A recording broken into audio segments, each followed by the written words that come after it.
ઓમ.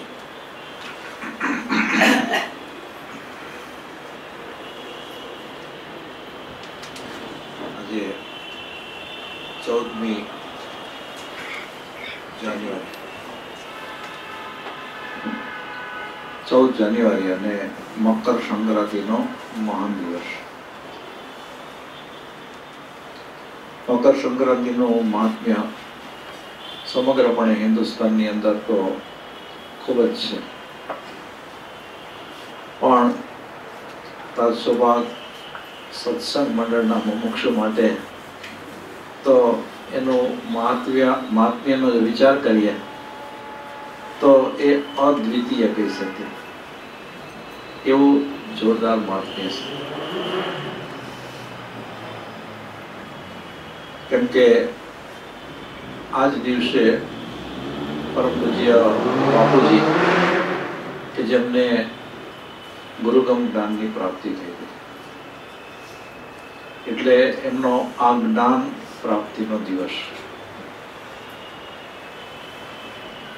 બાપુજીને જ્ઞાનની પ્રાપ્તિ થઈ, એમને આત્મદર્શન થયું, એની જ્ઞાન દશા ઘણી ઉચ્ચ જ્ઞાન દશા એટલે કે તીવ્ર જ્ઞાન દશા થઈ, નિર્વિકલ્પ સમાધિમાં આવ્યા. તો આપણને બધાને એનો કેટલો બધો લાભ મળ્યો. અથવા વિચાર કરીએ કે આ જે લાભ છે એ કોઈ સામાન્ય લાભ નથી. આ એવો લાભ છે કે જેનાથી સમગ્રપણે બધા જીવોનું દુઃખ દૂર થાય એવો આ લાભ છે. અને એ લાભની પ્રાપ્તિ થાય એટલે કે એનું મહાત્મ્ય કેવું હોય. તો જે વિક્રમભાઈએ પદ લીધું કે તારા દીવાથી અમારા જીવનની અંદર કેવું પરિવર્તન થાય, કેવો ફેરફાર થાય, એ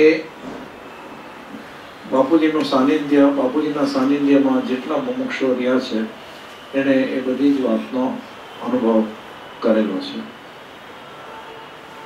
તો બાપુજીના જીવનને વિશે જો આપણે વિચાર કરીએ,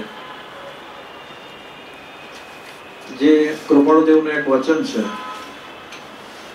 કે જેને લાગી છે તેને જ લાગી છે અને તેણે જ જાણી છે, તે જ પીયું પીયું પોકારે છે, એ બ્રાહ્મી વેદના કહી કેમ જાય. કે જ્યાં વાણીનો પ્રવેશ નથી, વધારે શું કેવું. લાગી છે તેને જ લાગી છે, તેના જ ચરણ સંગથી લાગે છે અને લાગે છે ત્યારે જ છૂટકો હોય છે. આટલું કૃપાળુદેવે લેખા પછી કહે છે કે તેના વિના બીજો સુગમ મોક્ષ માર્ગ છે જ નહીં. તથાપિ કોઈ પ્રયત્ન કરતું નથી. કેમ? તો કે મોહ બળવાન છે. આવી બ્રાહ્મણી વેદના પૂજ્ય બાપુજીના અંતઃકરણની અંદર જાગેલી. બાપુજીને તો કોઈ પણ રીતે પોતાનું અજ્ઞાન દૂર કરી અને આત્મજ્ઞાનની પ્રાપ્તિ કરી લેવાની જ ઝંખના. અને એ ઝંખના કેવી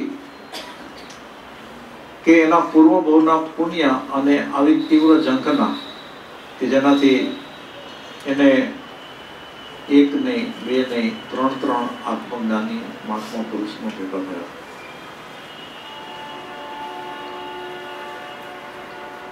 તો બાપુજીના ગુરુદેવ પૂજ્ય છોટાભાઈ દેસાઈ અને એની સાથે જે છોટાભાઈ દેસાઈથી પણ જેની ઉચ્ચ દશા એવા પૂજ્ય કાળીદાસભાઈ, જે છોટાભાઈ દેસાઈના પણ આપણે ગુરુ કહી શકીએ, અને વજાભાઈ, તો કે જેમણે પોતાના દીવાથી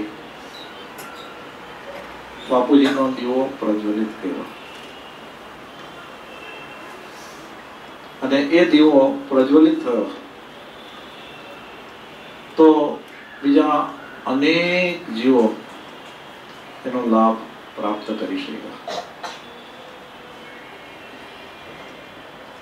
એટલે આ બીજ જ્ઞાન છે એની મહત્તા કેટલી અને કેવી કેવી. આ મહત્તા અંતઃકરણથી જરા પણ ઘટવી ન જોઈએ. અને એમાં પણ આ આજના દિવસે પ્રેરણા લઈ અને જે પણ મહત્તા થોડી ઘણી પણ ઓછી થઈ હોય તો મુમુક્ષુના અંતઃકરણની અંદર એ મહત્તા કોઈ પણ રીતે વધવી જ જોઈએ, વધવી જ જોઈએ. અને એટલા માટે થઈને આપણે સ્વાધ્યાયની અંદર આજે આ બીજ જ્ઞાન દર્શાવતા જે પત્રો છે એ પત્રો જોઈશું કે જેમાં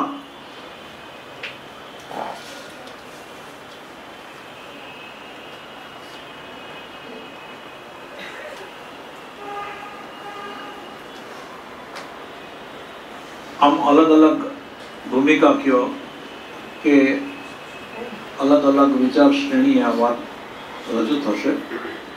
જેમાં ઉપદેશ છાયાની અંદર કૃપાળુદેવ એમ કે છે કે જીવ સાચો ઉપાય શોધતો નથી. સામાન્ય જીવની વાત કરી.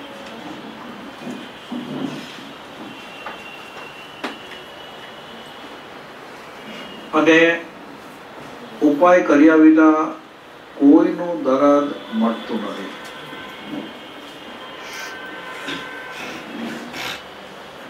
જ્ઞાની પુરુષના વચન સાંભળે તો પ્રતીતિ નથી. સામાન્ય જીવોને જે આ બોધ આપી રહ્યા છે કૃપાળુદેવ એ કહે છે કે કદાચ એ જ્ઞાની પુરુષના વચન સાંભળે તો પ્રતીતિ નથી. મારે લોભ મૂકવો છે, ક્રોધ માન આદિ મૂકવા છે, એવી બીજભૂત લાગણી થાય અને મૂકે તો દોષ ટળે અને અનુક્રમે બીજ જ્ઞાન પ્રગટે. ટૂંકમાં તો હકીકતની અંદર જ્ઞાની પુરુષના વચન સાંભળી એના પ્રત્યેની પૂરેપૂરી શ્રદ્ધા, પ્રતીતિ, વિશ્વાસ હોય તો ઓટોમેટિક આ જીવના જે કષાયો છે એ પાતળા પડવા જ મળે. અને જેમ જેમ કષાયો પાતળા પડવા માંડે એમ એને જે ગુરુ કૃપાએ જે જ્ઞાનની પ્રાપ્તિ થઈ છે અને એની આરાધનાથી જીવના દોષ ટળતા જાય અને અનુક્રમે એ બીજ જ્ઞાન પ્રગટે. બીજ જ્ઞાન પ્રગટ્યું એટલે તો એમ જ સમજવાનું કે પોતાના આત્માની ઓળખાણ થઈ ગઈ, આત્મદર્શન થઈ ગયું. અને જે પ્રસિદ્ધ પત્રો કે જે આ બીજ જ્ઞાનના લક્ષ્ય છે કે જે આપણે અવારનવાર લેતા હોઈએ છીએ એનો ઇમ્પોર્ટન્સ પણ દર વખતે આપણે જોતા હોઈએ છીએ. એ જ પત્ર નંબર 471 અને 472 જેમાં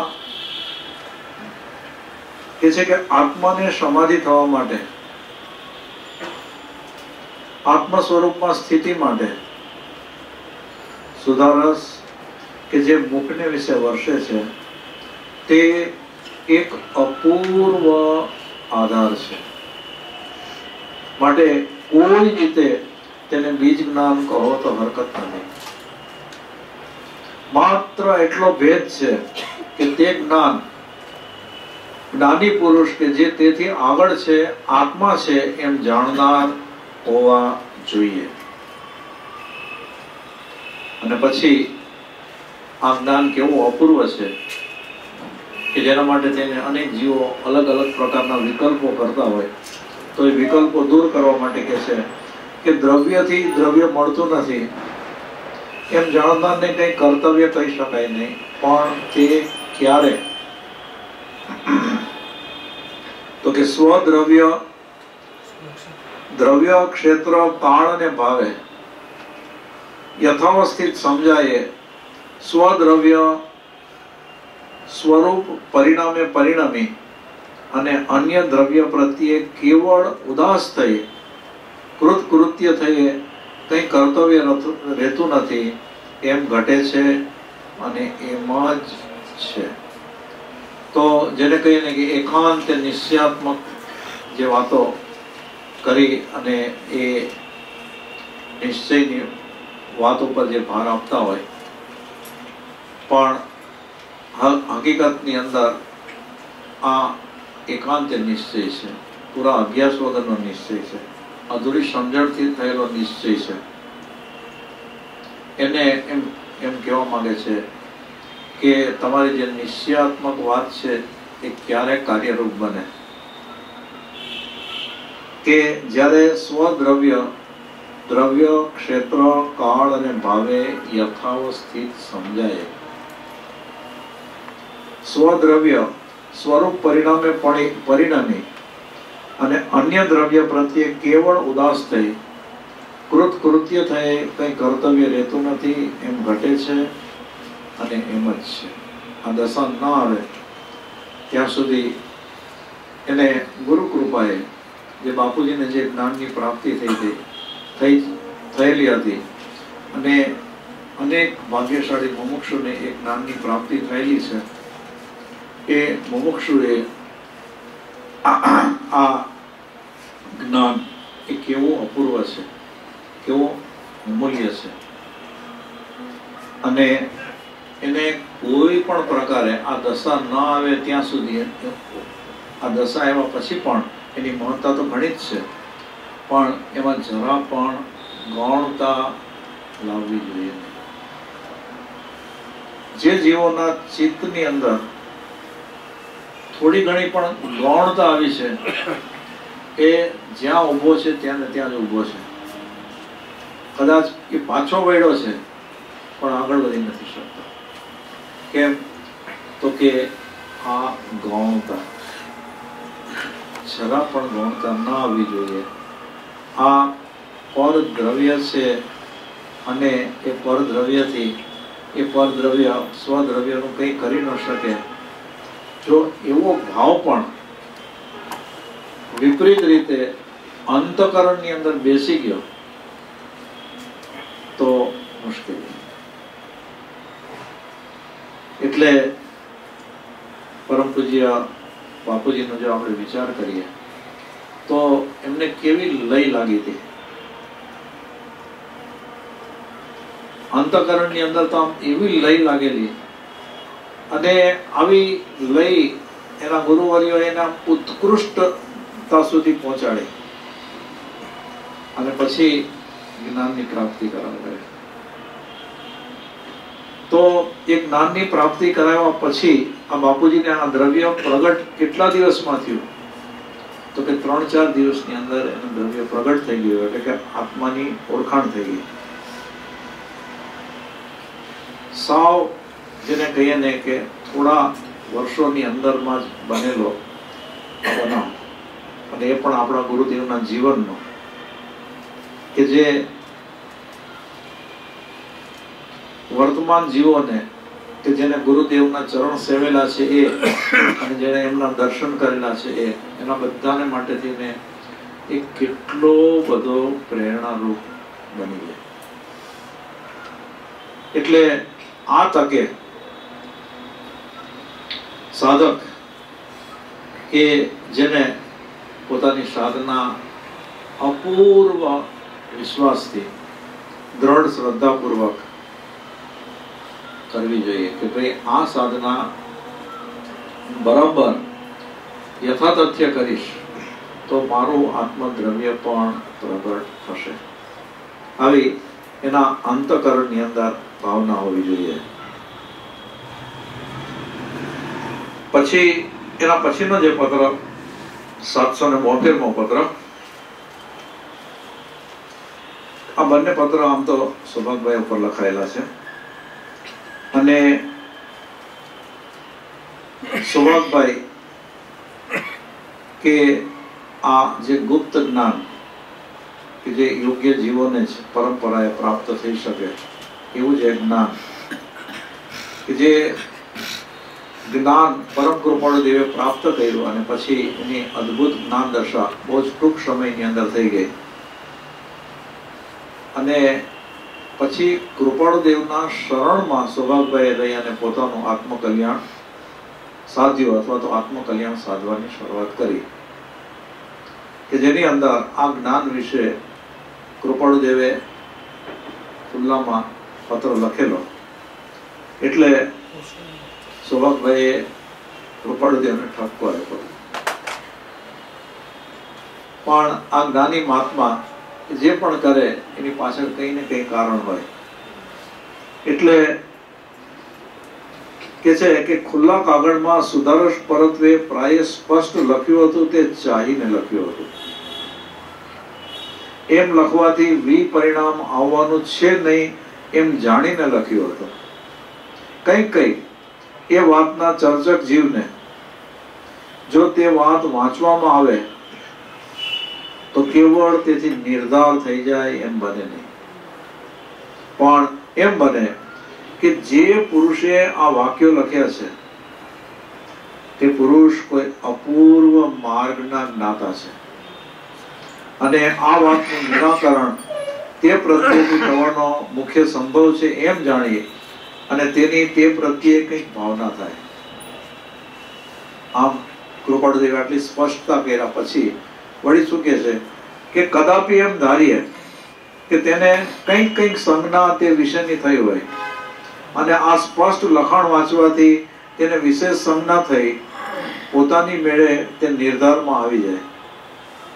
પણ તે નિર્ધાર એમ થતો નથી. યથાર્થ તેના સ્થળનું જાણવું તેનાથી થઈ શકે નહીં અને તે કારણથી જીવને વિક્ષેપની ઉત્પત્તિ થાય કે આ વાત કોઈ પણ પ્રકારે જાણવામાં આવે તો સારું અને તો તે પ્રકારે પણ જે પુરુષે લખ્યું છે તે પ્રત્યે તેને ભાવનાની ઉત્પત્તિ થવી સંભવે. હવે આ તો જે જીવોને આ પત્ર વાંચી લે અને કંઈક એવો વિચાર આવી જાય કે નિર્ધાર થઈ જાય એ કેવો બળભાગી કહેવાય કે એને કંઈક વિક્ષેપ તો ઉભો થયો. પણ જે જીવને આ જ્ઞાન પ્રાપ્ત થયું એના ભાગ્ય કેવા. વિચારો કે એના ભાગ્ય કેવા હોય કે જીવને આ જ્ઞાનની પ્રાપ્તિ થઈ જાય. એટલે એ વસ્તુ જરા પણ ગૌણ ન થવી જોઈએ. પછી આગળ કહે છે કે ત્રીજો પ્રકાર એમ સમજવા યોગ્ય છે કે સત્પુરુષની વાણી સ્પષ્ટપણે લખાઈ હોય તો પણ તેનો પરમાર્થ સત્પુરુષનો સત્સંગ જેને આજ્ઞાંકિતપણે થયો નથી તેને સમજાવવો દુર્લભ થાય છે. એમ તે વાંચનારને સ્પષ્ટ જાણવાનું ક્યારે પણ કારણ થાય. તો હવે કદાચ આ વાણી સ્પષ્ટ લખાઈ હોય પણ એનો પરમાર્થ કોણ જાણી શકે? તો કે સત્પુરુષનો જેને સત્સંગ આજ્ઞાંકિતપણે થયો છે. સામાન્ય જીવ કે જે આજ્ઞાંકિત નથી એ ન સમજી શકે, પણ જેને સત્સમાગમ આજ્ઞાંકિતપણે થયો છે એ સમજી શકે.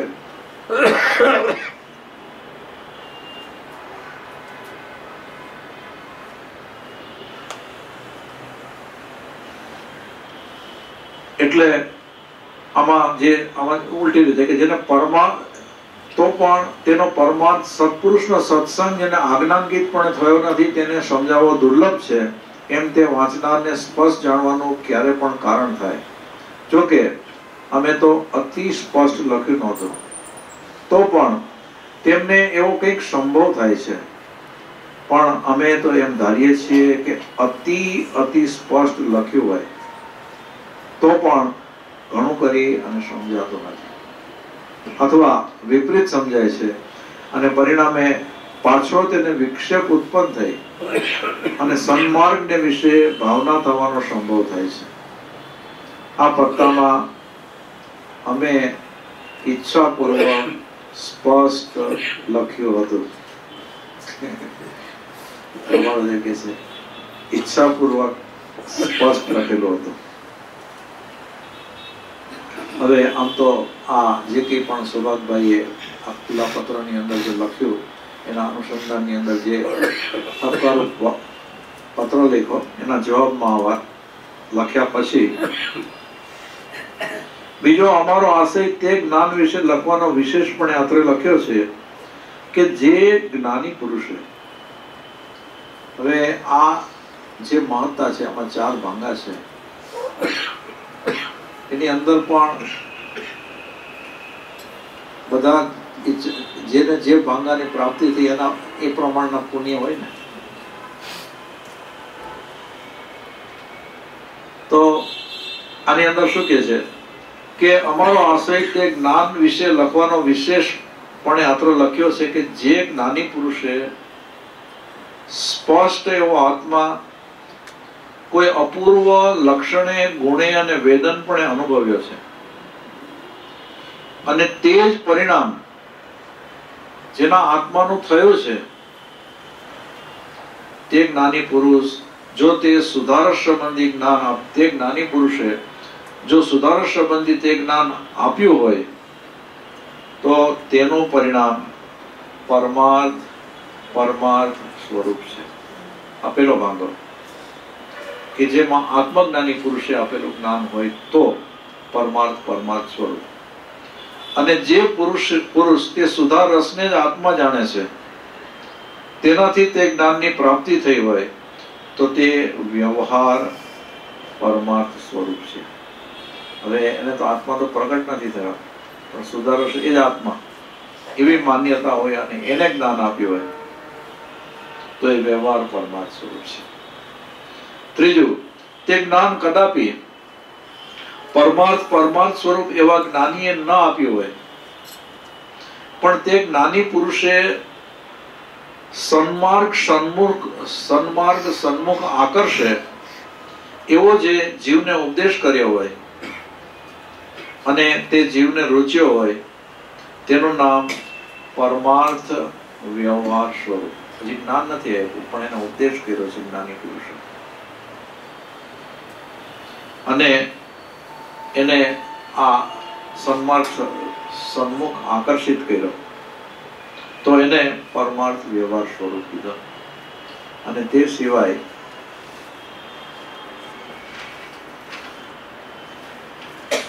શાસ્ત્ર આદિ જાણનાર સામાન્ય પ્રકારે માર્ગાનુસારી જેવી ઉપદેશ વાત કરે તે શ્રદ્ધાય તે વ્યવહાર સ્વરૂપ છે.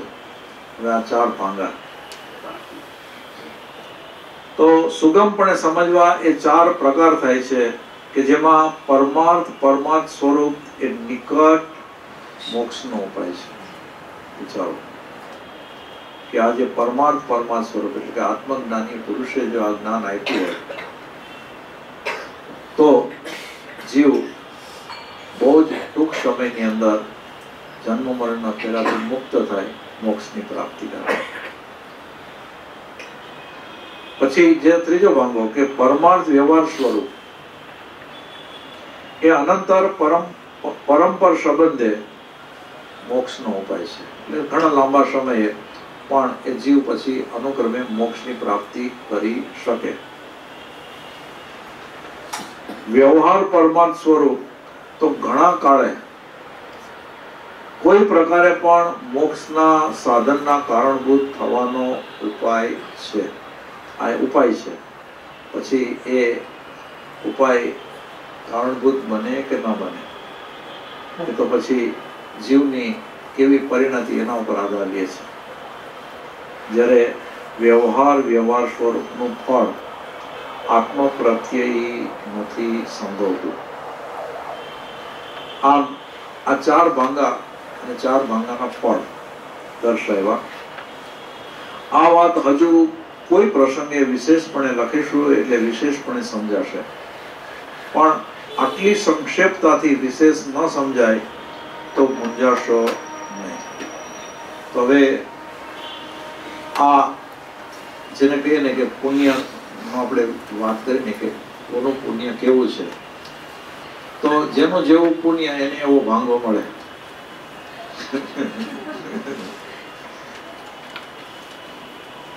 આપણે તો પુણ્ય એવા કે બાપુજી જેવા મહાપુરુષ આપણને પ્રાપ્ત થયા કે જેના હિસાબે બાપુજીના ચરણ સેવી અને બાપુજીએ પણ એના પોતાના પ્રગટ દીવાથી દેવાને પ્રગટ કર્યા અને એવા પ્રગટ દીવાથી અનેક લોકોને પાછું એ જ્ઞાનની પ્રાપ્તિ થઈ.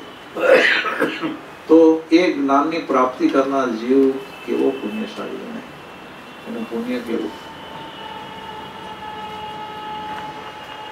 બાકી બીજો પ્રકાર હોય, ત્રીજો પ્રકાર હોય કે ચોથા પ્રકારમાં તો કઈ પૂછવાનું છે નહીં, પણ બીજો કે ત્રીજો પ્રકાર હોય તો બીજા પ્રકારમાં હજી કંઈક ભલે ઘણા લાંબા સમય પછી પણ કંઈક ઠેકાણું પડે, પણ ત્રીજા સમયની અંદર તો પડવાનું હોય તો પડે. હવે આટલી વાત કર્યા પછી આગળ કહે છે કે લક્ષણથી, ગુણથી અને વેદનથી જેને આત્મ સ્વરૂપ જણાયું છે તેને ધ્યાનનો એ એક ઉપાય છે કે જેથી આત્મ પ્રદેશની સ્થિરતા થાય છે અને પરિણામ પણ સ્થિર થાય છે. કેમ કે જે આત્મજ્ઞાની પુરુષ કે જેના આત્માને ઓળખી લીધો છે લક્ષણ, ગુણ અને વેદનથી, તો એ તો પછી પોતાના આત્મ સ્વરૂપની અંદર જ સ્થિર થઈ અને ધ્યાન કરતો હોય અને એના આત્માના પ્રદેશો સ્થિર થાય, વિશેષ અને વિશેષ સ્થિર થતા જાય, બધા પરિણામ પણ સ્થિર બનતા જાય. એટલે જે બાપુજી કહેતા કે અજ્ઞાની જીવ છે એના આત્માના પ્રદેશો છે એ ખદબદતા હોય. કેવા? તો કે ખીચડીનું આંધણ જેમ ખદબદતું હોય ને એની અંદર ખદબદાટ ચાલતો હોય બધા અજ્ઞાની જીવો.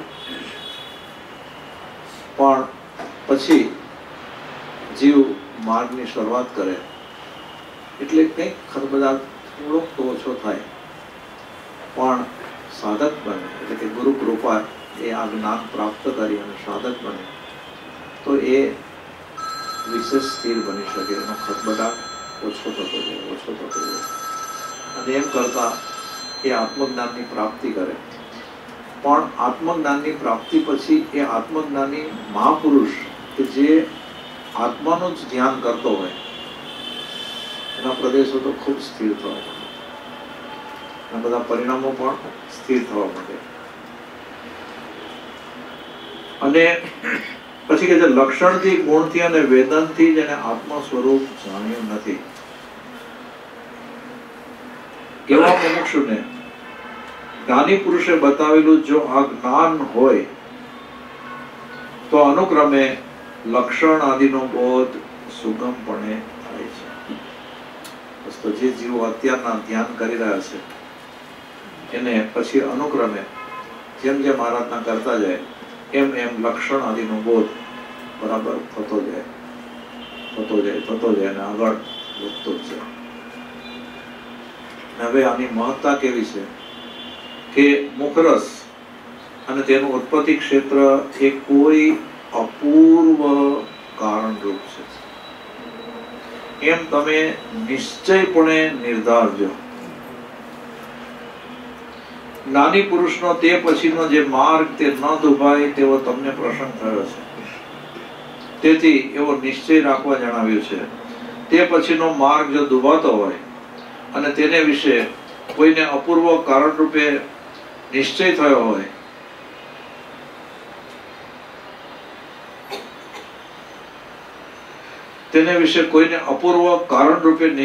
હોય તો તે કોઈ પણ પ્રકારે પાછો નિશ્ચય ફેરવીએ જ ઉપાયરૂપ થાય છે એવો અમારા આત્મામાં લક્ષ્ય છે. હવે માથા ઉપર જ્ઞાની પુરુષ હોય ને તો જીવ સાધનાની અંદર ક્યાંય ભૂલ કરે, ક્યાંય ખોટા નિશ્ચયમાં આવી જાય, ખોટા નિર્ધારમાં આવી જાય તો તરત જ પાછો વાળે અને સીધે રસ્તે પાછો એને ચડાવે.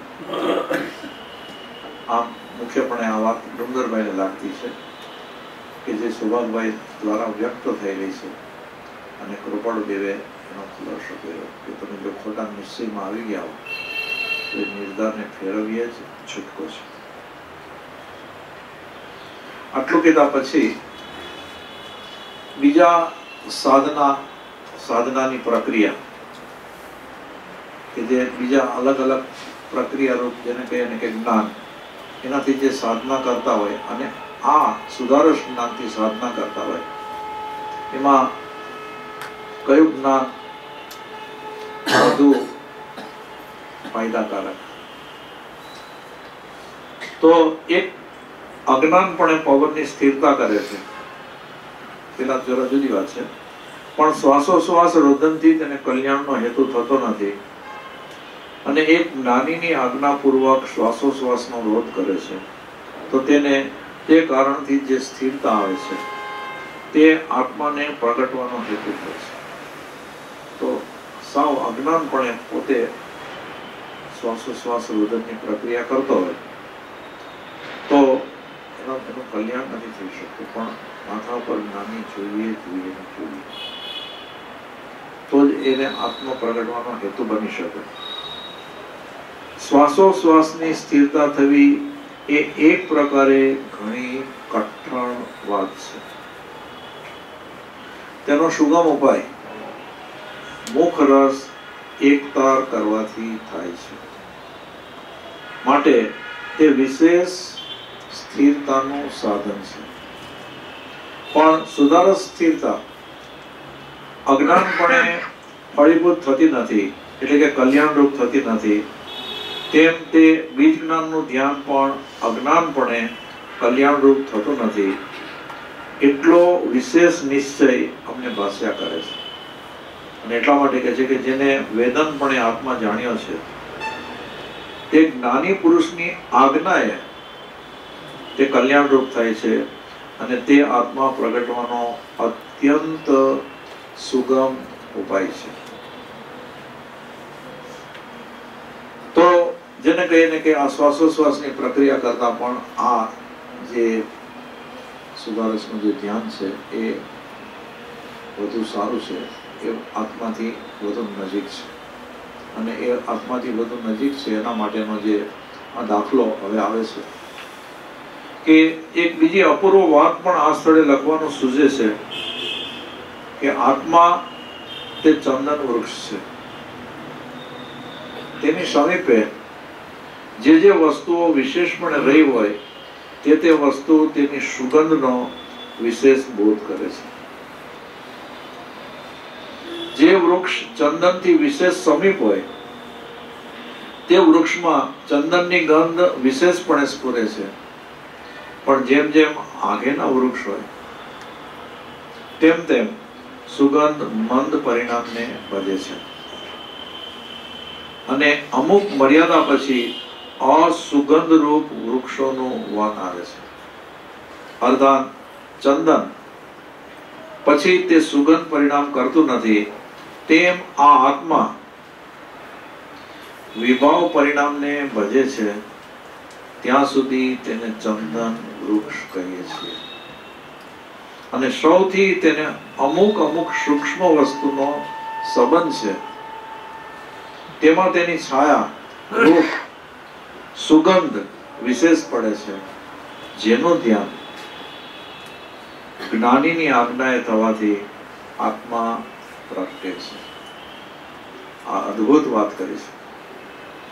એટલે કે જે સાધકો જે ધ્યાન કરી રહ્યા છે એના માટેની જ આ વાત છે. પવન કરતા પણ સુધારસ છે, તેમાં આત્મા વિશેષ સમીપપણે વર્તે છે. માટે તે આત્માની વિશેષ છાયા સુગંધ નો ધ્યાન કરવા યોગ્ય ઉપાય છે. આ પણ વિશેષપણે સમજવા યોગ્ય છે. આમ કૃપાળુદેવે આ બાબતની અંદર ઘણો સુંદર ખુલાસો આ 472 પત્રની અંદર કરેલો છે. ઉપરાંત 471 ની અંદર પણ સારો એવો ખુલાસો છે. જ્ઞાનની મહત્તા પણ દર્શાવી, અને એ મહત્તા કઈ કઈ રીતે છે, કેવી રીતે છે, એ પણ આની અંદર સ્પષ્ટ કર્યું. આ બધું આપણને કોની કૃપાથી મળ્યું? આપણે ખાલી કલ્પના કરીએ કે બાપુજી ન મળ્યા હોત તો શું થાય?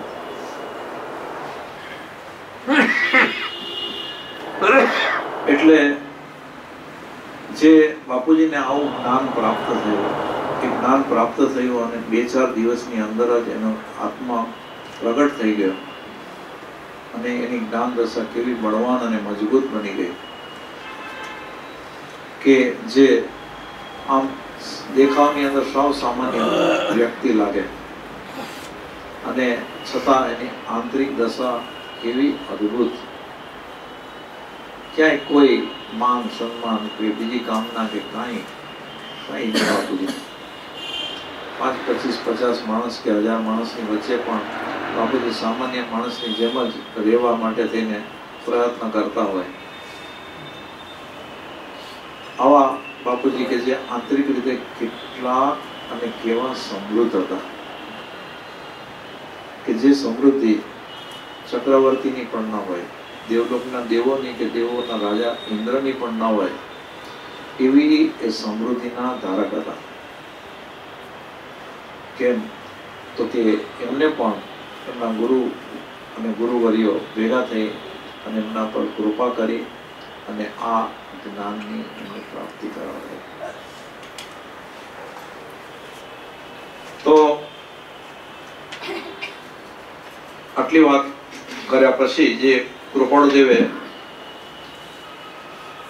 23મા વર્ષે 157મો જે પત્ર છે એની અંદર જ આમ શું લખ્યું છે કે બીજ જ્ઞાન શોધે તો કેવળ જ્ઞાન.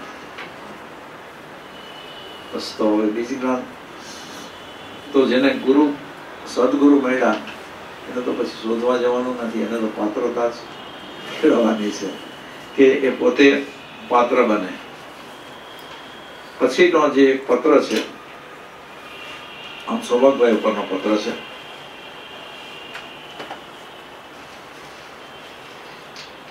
કે જેમાં સૌભાગભાઈએ કંઈક સવાલો પૂછેલા હશે અને એના જવાબ રૂપે કૃપાળુદેવ કહે છે કે જ્ઞાન વાર્તાના પ્રસંગમાં ઉપકારી એવા કેટલાક પ્રશ્નો તમને થાય છે અને તે તમે અમને લખી જણાવો છો, અને તેના સમાધાનની તમારી ઈચ્છા વિશેષ રહે છે. તેથી કોઈ પણ પ્રકારે જો તમને તે પ્રશ્નોના સમાધાન લખાય તો સારું એમ ચિત્તમાં રહ્યા કરતા છતાં ઉદય યોગથી તેમ બનતું નથી. આમ કહી અને પછી કૃપાળુદેવ કે જેને આ પત્ર લખવાની શરૂઆત કરી હશે એમાં ઉદય અનુકૂળ બનતો ગયો હશે એટલે પત્ર એનો આગળ વધ્યો અને આગળ વધતા કે છે કે જે મુખરસ સંબંધી જ્ઞાનને વિશે સમયસાર ગ્રંથના કવિત આદિમાં તમે અર્થ ધારો છો તે તેમ જ છે એમ સર્વત્ર છે એમ કહેવા યોગ્ય નથી. તો પંડિત બનારસીદાસ કે જેને નાટક સમયસારની રચના કરી અને એને એના જે સવૈયાઓ છે, પદો છે, એની અંદર આ બીજ જ્ઞાન ખૂબ ગાયું છે.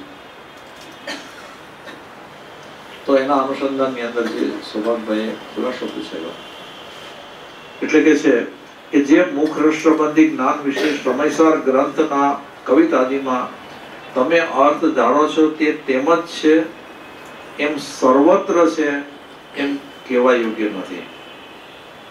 બનારસીદાસે સમયસર ગ્રંથ હિન્દી ભાષામાં કરતા કેટલાક કવિ સવૈયા વગેરેમાં તેના જેવી જ વાત કહી છે અને તે કોઈ રીતે બીજ જ્ઞાનને લગતી જણાય છે. તથાપિ ક્યાંક ક્યાંક તેવા શબ્દો ઉપમાપણે પણ આવે છે. સમયસર બનારસીદાસે કર્યો છે તેમાં તે શબ્દો જ્યાં જ્યાં આવ્યા છે ત્યાં ત્યાં સર્વ સ્થળે ઉપમાપણે છે એમ જણાતું નથી, પણ કેટલેક સ્થળે વસ્તુપણે કહ્યું છે એમ લાગે છે. જોકે એ વાત કંઈક આગળ ગયે મળતી આવી શકે એમ છે. એટલે તમે જે બીજ જ્ઞાનમાં કારણ ગણો છો તેથી કંઈક આગળ વધતી વાત અથવા તે વાત વિશેષ જ્ઞાને તેમાં અંગીકાર કરી ગણાય છે. હવે આમ જેમ બનારસી દાસે આ જ્ઞાનનો ઉલ્લેખ ઉપમાપણે અને વસ્તુપણે કર્યો, તો વસ્તુપણે એટલે એક્ઝેક્ટલી એ જ્ઞાનના લીધે. પણ પછી આગળ જતા જેમ બનારસી દાસની આંતરિક દશા વધતી ગઈ એટલે કે એ પ્રગતિ કરતા ગયા, તો એટલે કે છે એટલે તમે જે બીજ જ્ઞાનમાં કારણ ગણો છો તેથી કંઈક આગળ વધતી વાત અથવા તે વાત વિશેષ જ્ઞાને તેમાં અંગીકાર કરી જણાય છે. અને હવે આગળ કહે છે કે બનારસી દાસને કંઈક તેવો યોગ બન્યો હોય એમ સમયસાર ગ્રંથની તેમની રચના પરથી જણાય છે. જો આ નાટક સમયસારની વાતચીત છે તો કુનકુન મુનિએ તો મૂળ સમયસારની રચના કરી છે કે જે હમણાં અમે એમની ભૂમિ ઉપર જ યાત્રા કરીને આવ્યા. તો મૂળ સમયસાર કે જેમાં એટલી બધી સ્પષ્ટ વાર્તા બીજ જ્ઞાન વિશે કઈ નથી જણાતી, અને બનારસી દાસે તો ઘણી ઠેકાણે વસ્તુપણે અને ઉપમાપણે તે વાત કહી છે. જે ઉપરથી એમ જણાય છે કે બનારસી દાસે સાથે પોતાના આત્માને વિશે જે કંઈ પણ અનુભવ થયો છે તેનો પણ કોઈક તે પ્રકારે પ્રકાશ કર્યો છે કે કોઈ વિચક્ષણ જીવના અનુભવને તે આધારભૂત થાય, વિશેષ સ્થિરતા કરાવનાર થાય. એમ પણ લાગે છે કે બનારસી દાસે લક્ષણાદિ ભેદથી જીવનો વિશેષ નિર્ધાર કર્યો હતો અને તે લક્ષણાદિનું સતત મનન થયા કર્યાથી આત્મ સ્વરૂપ કંઈક તીક્ષ્ણપણે તેમને અનુભવમાં આવ્યું છે અને અવ્યક્તપણે આત્મદ્રવ્યનો પણ તેમને લક્ષ થયો છે. અને તે અવ્યક્ત લક્ષથી તે બીજ જ્ઞાન તેમણે ગાયું છે. અવ્યક્ત લક્ષનો અર્થ અત્રે એવો છે કે ચિત્તવૃત્તિ આત્મવિચારમાં વિશેષપણે લાગી રહેવાથી પરિણામે નિર્મળ ધારા બનારસી દાસને જે અંશે પ્રગટી છે તે નિર્મળ ધારાને લીધે પોતાને દ્રવ્ય આ જ છે એમ જો કે સ્પષ્ટ જાણવામાં નથી, તો પણ અસ્પષ્ટપણે એટલે કે સ્વાભાવિકપણે પણ તેમના આત્મામાં તેની છાયા ભાસ્યમાન થઈ છે. અને જેને લીધે તે વાત તેમના મુખમાંથી નીકળી શકી છે અને સહજ આગળ વધતા તે વાત તેમને સાવ સ્પષ્ટ થઈ જાય એવી દશા તે ગ્રંથ કરતા તેમની પ્રાયે રહી છે. તો આમ જેને કહીએ ને કે આ જ્ઞાનથી બનારસી દાસ સાધના પણ કરતા હતા, એ મય બનેલા હતા અને સાથે સાથે નાટક સમયસારની રચના પણ કરતા હતા. એટલે એની અંદર એ બધું સ્પષ્ટ જોવામાં આવે છે. એટલે એ જે નાટક સમયસાર છે એ ઉચ્ચ ભૂમિકાના જે સાધકો છે ને એની માટે તેને ઘણું બધું ઉપકારી છે, સારા એવા ઉપકારી ગ્રંથ છે. પણ જેને કહીએ ને કે આ જ્ઞાનને વિશે કાંઈ ઉલ્લેખ નથી એવું નથી, કેટલું બધું છે. એટલું જ નહીં પણ કૃપાળુ દેવના જે બે પદો કે બિના નયન પાવે નહીં બિના નયન કી બાત, કે જેની અંદર એક જ્ઞાન મૂકેલું છે. અને યમ નિયમ સંજમ આપ કિયો પુનિ ત્યાગ વિરાગ અથાગ લયો, આની અંદર પણ કૃપાળુ દેવે એક જ્ઞાનને જેને કહીએ ને કે આમ ગોપીને કહ્યો તો ગોપીને પણ સ્પષ્ટપણે એને એની અંદર એ મૂકેલું છે. કૃપાળુ દેવે જે 472 પત્રમાં કીધું ને કે જીવને વિક્ષેપ જાગવો જોઈએ કે આ શું કહેવા માંગે છે, આ શું વસ્તુ છે. એટલે જેને વિક્ષેપ જાગે એને એ વસ્તુ પ્રાપ્ત કરવાની ઈચ્છા થાય, તો તે વસ્તુ શું છે એ જાણવાની ઈચ્છા થાય. અને આવી રીતે આવા મહાપુરુષો હોય કે જેમને આ વાત કોઈને કોઈ રીતે વણી લીધેલી હોય, એની ગૂંથણી એવી હોય કે બધા જીવો એને સમજી ન શકે. કોઈક એવો ખડુકર્મી જે જીવ હોય કે જેને પ્રબળ જુરણા હોય પોતાના આત્માને પ્રાપ્ત કરવાની, આવા જીવને આ વાત વાંચવાથી ઘણા બધા વિક્ષેપની ઉત્પત્તિ થાય અને પોતાનું કાર્ય સાધી શકે. તો સ્વાધ્યાયની અંદર આપણે કહીને આટલી વસ્તુ કે જે વચનામૃતમાં લીધેલી છે એમાંની આટલી વસ્તુ આપણે આજે લીધી કે જેમાં પૂજ્ય બાપુજીને જે જ્ઞાનની પ્રાપ્તિ થઈ હતી એ જ્ઞાનની વાત, અને એ જ્ઞાન કેવા પ્રકારનું, એનું ફળ શું, અને એનાથી એ જીવ મોક્ષે કેટલા વખતમાં પહોંચી જાય, બધું જ આપણને આની અંદર સ્પષ્ટપણે એમને જણાવ્યું. એટલે બાપુજી તો એટલા બધા કરુણાળ અને એના અંતકરણની અંદર તો એવી જ ભાવના કે દરેકે દરેક મુમુક્ષુ આ વસ્તુનું મૂલ્ય બરાબર સમજે, એના અંતકરણની અંદર એનું મૂલ્ય બરાબર લાગે અને એ પુરુષાર્થ ખૂબ જોરમાં ઉપાડે. ઘણી વખત બાપુજી એમ કહેતા કે ડુંગરભાઈ ગોસલિયા એમ કહેતા કે અમને શું હવે 15 ઉપર 16મો ભાવ છે, અમે કાંઈ ન કરીએ તો પણ, અને આમ ફાળીઓ વીટીને બેસી જાય. પણ હકીકતની અંદર જીવને સાચો માર્ગ મળ્યો, એના અંતકરણની અંદર શ્રદ્ધા છે, પ્રતીતિ છે, વિશ્વાસ છે. એ શ્રદ્ધા, પ્રતીતિ અને વિશ્વાસ 1% હોય તો એ કહેવાય, 5% હોય તો એ કહેવાય, 50% હોય તો એ કહેવાય, 80% હોય તો એ શ્રદ્ધા, પ્રતીતિ અને વિશ્વાસ કહેવાય, અને 100% હોય તો પણ કહેવાય. પણ હકીકતની અંદર જેના અંતકરણની અંદર વિશેષ અને વિશેષ દ્રઢ શ્રદ્ધા, પ્રતીતિ અને વિશ્વાસ છે, એ જીવ પુરુષાર્થ કરવાની અંદર નબળો ન પડે. યથાતથ્ય પુરુષાર્થ કરે છે. આ બેઝિક છે, પાયો છે, મુખ્ય વાત છે. કેમ કે જે વસ્તુનું મૂલ્ય કે જેનો એને ખ્યાલ છે કે આનું મૂલ્ય આ છે, પછી એ પ્રાપ્ત કરવાની અંદર દિલાસ કરવી એ શું ભાવે?